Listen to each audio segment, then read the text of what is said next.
Hi guys, welcome back to another video on the channel narcscon, where we believe educating ourselves in relation to narcissistic abuse and what we've been through will propel us forward on our recovery journey to a deeper and more healing understanding of ourselves going forward to a much richer life experience. So today, I think it's about the third or fourth video we've done, is it? About the third. In the manipulation series in relation to narcissists and how they manipulate and emotionally and psychologically abuse us. So today we're going to cover one of the most awful and powerful methods that narcissists use to get the most gain, but also cause the most damage and destruction to their target. Guys, hang on with me because I have a really juicy example towards the middle of the video to go into to explain triangulation. Just before we get started, if you can do whatever you can today to support our community and get the word out there, either like, share or subscribe.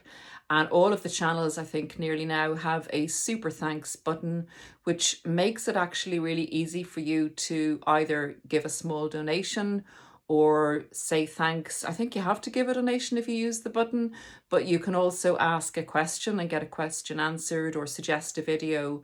And I will look at anyone that does that and definitely follow up on it for you. So there's a lot of ways you can support your community and get the word out there, and do a thumbs down for narcissists in general and an up for normal people and empathic people to really know what they're dealing with and to make much better decisions in the future going forward.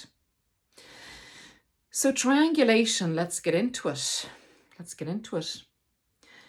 Triangulation is about pitting two people against each other for the narcissist to get the most attention and also to get their agenda covered. So I'm going to explain this in a few minutes.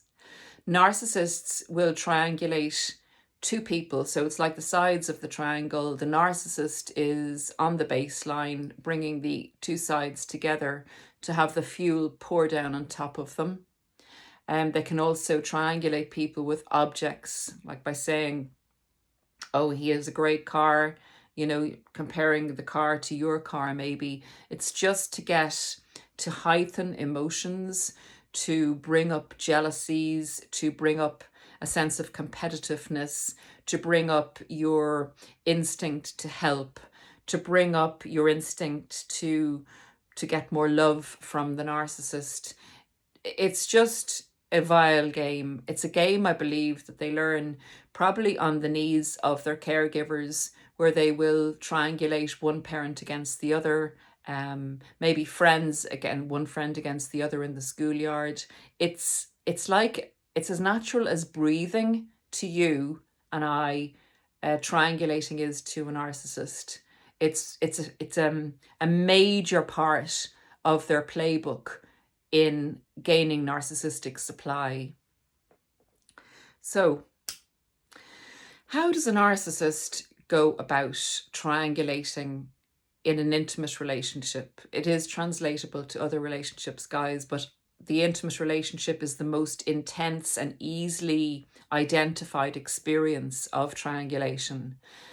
And I'll tell you, in my personal recovery, when I first watched a video on triangulation, because I've never heard the word, it just set off ding-dong bells all over. I could not believe that there was an explanation for what I had gone through, and kind of blamed myself for, because I had had feelings of unease, insecurity, jealousy, feelings that I wasn't used to having, had been overstimulated in me by the use of triangulation with the narcissist's ex in particular, but also triangulation between, say, my family and his family.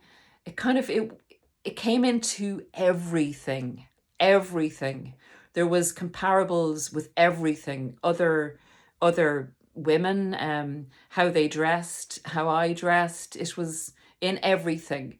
So it was a kind of pervasive feeling of never being good enough, not knowing why you were not at peace with yourself, anxiety, a kind of a low level anxiety, a lot of different negative emotions that I couldn't explain, and I searched for answers, and I couldn't understand why I was feeling that way when I should be so happy in a relationship. And that's what's going on. That's one of the things, besides the other juicy, disgustingly vile elements of their manipulation techniques. Triangulation is central to what they use to get their agendas, what they use to gain narcissistic supply. Now, again, as I said in the other videos, if triangulation doesn't work on you as well as another technique will work on you, it may not be the most prevalent of the techniques in your relationship, your past or your present relationship with a narcissist. But I will wager that it did appear at some stage, because it's one of the most effective, as I said. So how do they do it, and when do they do it? Let's get into when do they do it first of all. At the beginning of a relationship, in the love bombing stage, the narcissist will often play a victim and will use the triangulation of their past experience, or maybe with their ex or their past life, to triangulate you into pouring out your love and empathy towards them more than you would when you just would meet a normal person and have that slow progression into a beautiful, healthy relationship.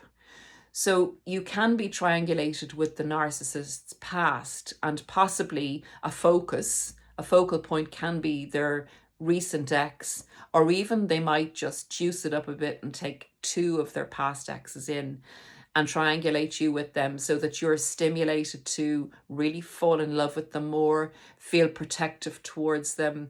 If you have that element in you that you want to save people or be there for someone more and really, really pour out your love to them, that triangulation works in the love bombing stage. Now, they won't harp on that too much, because they're concentrating on you and making you feel very special.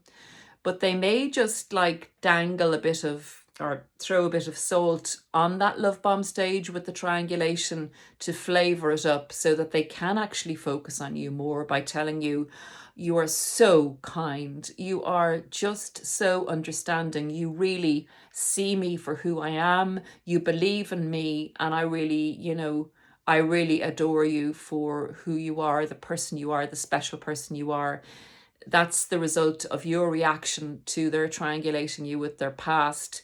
It gives them more oomph in the love bomb stage to praise you for something you're saying or doing, rather than just throw an empty praise out at you and say you're the most amazing person, and you're kind of a bit suspicious of that, going, why do you say that? It's a bit empty. So it kind of bulks up the love bombing to make it more authentic, so you believe what they're saying, because you're coming from a good place and a good heart in trying to help this person who's presenting as a victim. So you're falling in love with yourself. Remember, the narcissist is telling you how wonderful you are, and you are being wonderful, but you're falling in love with this validation, not with this individual. This individual is manipulating you with a little bit of triangulation here in the love bomb stage. So when does it turn nasty? If that's not nasty enough and false enough? Okay, guys, so you're in the love bomb and you're coming out of the love bomb. The narcissist you're kind of falling more into the normal stage of a relationship where it's getting healthy and you're, looking to do a bit more on your own, go back to your kind of normal life where you worked out more, or you did, things that you probably gave up a little bit on to be with the narcissist who would have demanded a lot of your attention in the love bomb stage. So the narcissist feels this kind of easing off of the narcissistic supply, and they kind of feel you're a little bit, you're getting a little bit separate from them. You're maybe feeling secure enough now to come up with a few boundaries. You feel confident that this person loves you, and you know that now you can spend a little bit more time away from them. But that's a big no, no, no, no, no for the narcissist. They can feel it. It's like they understand energy. They have to survive, because narcissistic supply is what keeps them going. It's the fuel that keeps them going. The way you keep going by your identity and your inner validation of yourself and your ability to understand and give to yourself. The narcissist is this empty vessel. Those mechanics don't work inside the narcissist, so they need the fuel put in all the time. So they're beginning to feel, you're really confident after this love bomb stage. I mean, you are feeling on top of the world, and you're feeling secure, and you're feeling confident, and you're feeling that, this intense phase can just naturally, you can do a few more things and spend a little bit of time away from the narcissist. So in order to pull you back, the narcissist needs to do something. So what the narcissist does at this stage is introduce the X more maybe. They'll use somebody, but it's very often the X. And you will also wonder,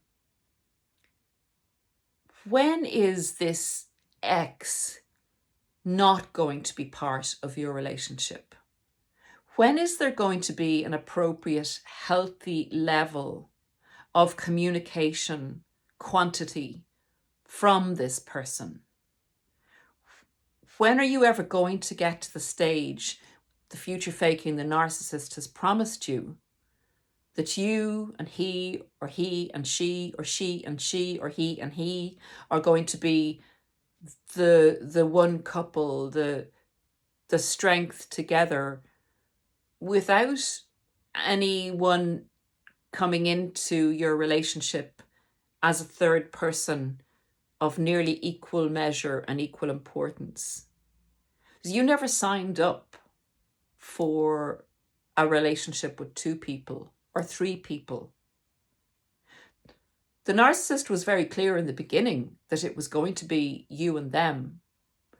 But in this kind of the start of the devaluation phase, when you're healthily pulling away and doing a few things that you need to do for yourself, the narcissist will up their game by introducing this third party. We'll just say a third party for ease, simplification of explanation. They bring the third party into your relationship more and more and more.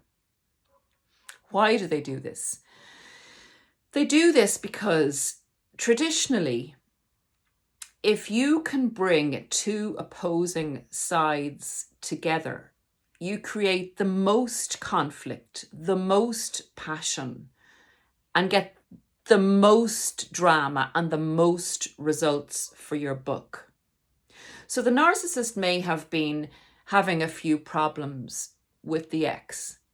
They may see you tottering off to the gym and feeling threatened by that. So how do they bring the 2 of you back focused on them? And how do they, say, sort little issues they have out with the 2 of you, so that instead of you focusing your issues on them and kind of finding, little bits of fault with them and seeing little bits of things that aren't quite right with them, if they bring your focus off them, but about them and onto another person, then they've had a gain. So they use, instead of them taking the step to take accountability and sort things out with the ex and with you, or to be healthy, they use you and the ex to deflect the problem from them. And also, this is another thing they do, guys, that you may not have actually realized. I didn't realize until I really studied it. What they also do is use each person to get something they want sorted out. So this is an example. This is the example I promised you in the middle of the video. Supposing the ex now has, the narcissist had children with the ex, and they're paying the ex maintenance.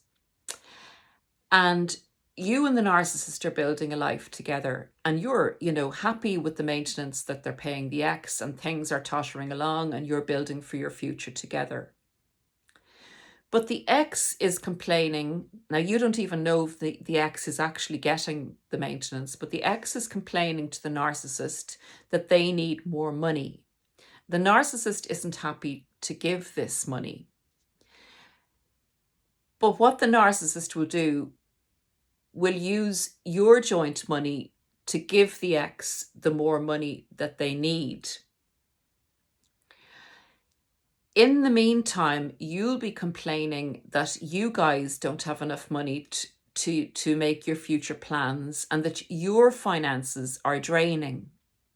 So what the narcissist will do to solve that one is they'll tell the ex that you're the problem and that you won't allow them to pay the ex more money.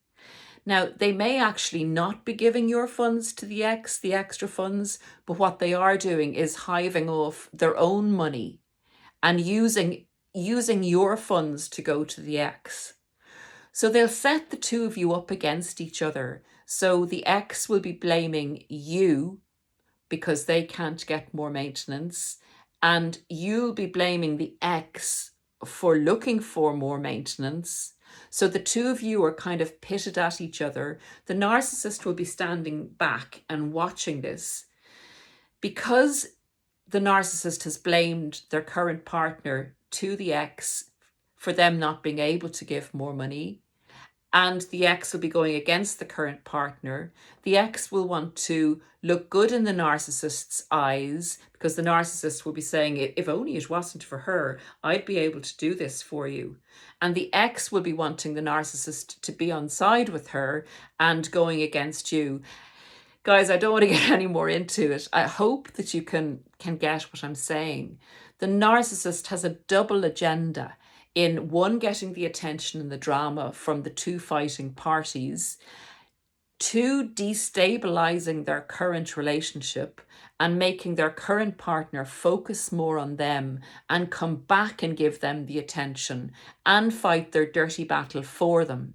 So the narcissist with triangulation effectively turns two people into flying monkeys against each other in order to support the narcissist and their agenda. It's diabolical. It can be tinged. That was an example of, say, financial abuse, where the narcissist may have been putting the extra money, away for themselves, and they do this. They are saving because they know that they will not be with you forever. They do this. They hide money like nobody's business. But it is a diabolical form of manipulation. Now, the next stage of the manipulation. So the devaluation stage is running rampant for a while, and the narcissist is vamping it up. And you are getting to the stage where you're absolutely exhausted. You're beginning to see the cracks in the window, beginning to see the light from the outside shining in onto this dark toxicity, full of drama and never easy, and you're not feeling good about yourself. You're feeling very confused, but you're beginning to fill up on it. You're drowning in it, and you don't want to drown in it. And you're beginning to get fed up with it, totally fed up with it. You're beginning to see through it. So you're pulling back from the narcissist's triangulation. So they've misread it. They've overdone the triangulation of you. They have underestimated your intelligence, underestimated your healthiness maybe. And they they continue to play the game when they think you're moving away from them more. So here they go for another dollop of triangulation. But this time, you're in a different space. You can see through what they're doing and you don't want to know about it. It's at this stage that the narcissist can see that you're copping on. And it's at this stage that they start to pack their bags if you don't get away before they've packed their bags. And that's as simple as it is. That is how triangulation plays out. So fantastically that we have this education on YouTube and elsewhere. So people that come out of these very confusing and soul destroying and sometimes life destroying relationships can get the education and say, that's why that person was always in our relationship. That's why I could never understand how bad I felt about it. It wasn't me being jealous. The narcissist was doing this on purpose. And it's possible, and this has come up a lot in coaching, that the person that the narcissist was with before you was a narcissist also. Now, I'm not saying that they're running rampant in the world, but sometimes narcissists get hooked with other narcissists and these relationships don't work. Not long term, not in any healthy way. So the other narcissist may have been feeding off you as well and enjoying the interaction, because oftentimes when you get out of the relationship with the narcissist, they will have gone back to or be reassociating with, in a positive way, the person they'd triangulated you with. And that can often give people a backlash at the end of the relationship to see that happening, and it can up the jealousy and up the pain and up the confusion in the discard phase, making it more difficult to recover. Guys, I promise you this is a temporary end result of the triangulation, because that person is going to go to the beginning of the cycle again when the narcissist gets with another new supply. If it was a narcissist that they had hooked with before you, that may be what I can call a kind of like a backup supply, a supply that they go to when they've no new supply that lasts for a certain length of time, that understands them, that kind of hunts around with them for other people to put down or to feed off. And actually, if that other person was a narcissist, they will be enjoying the discard of you because the narcissist had pitted them against you during the relationship. So it'll be a win-win for two narcissists. And I'm telling you, that's a temporary win-win. And it's an empty, very pathetic win-win, because they were caught out for what they did. It may have caused a huge amount of destruction, but they have to look at each other after a while. If you don't keep feeding them, they've lost their prey, they turn in on each other, and it all disrupts again. That's it on triangulation, guys. Sorry, I've gone on quite a long time. I'll be back very soon with another video. Have a great week going ahead. Probably see you towards the weekend with another video in the manipulation series. Thanks for watching. Thanks for being here. Thanks for your support, as always. Bye for now.